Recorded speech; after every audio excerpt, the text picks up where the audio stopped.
ఆనాటి సమాజం మన ప్రభువును గురించి ఏమనుకుంది? పుట్టి గుడ్డివానికి కన్నులు తెరిచినట్టు లోకము పుట్టినది మొదలుకొని ఇప్పటి వరకు వినపడలేదు.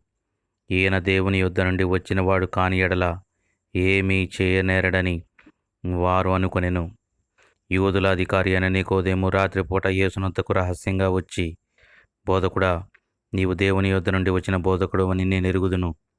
దేవుడు నీకు తోడై ఉంటే తప్ప ఈ సూచక్రియలు ఎవ్వడూ చేయలేరని ఆయనతో చెప్పెను.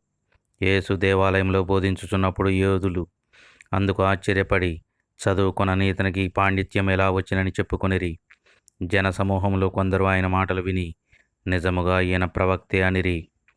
పాపి అయిన మనుషుడు ఇలాంటి సూచక్రియలు ఎలా చేయగలడని అనుకొనిరి.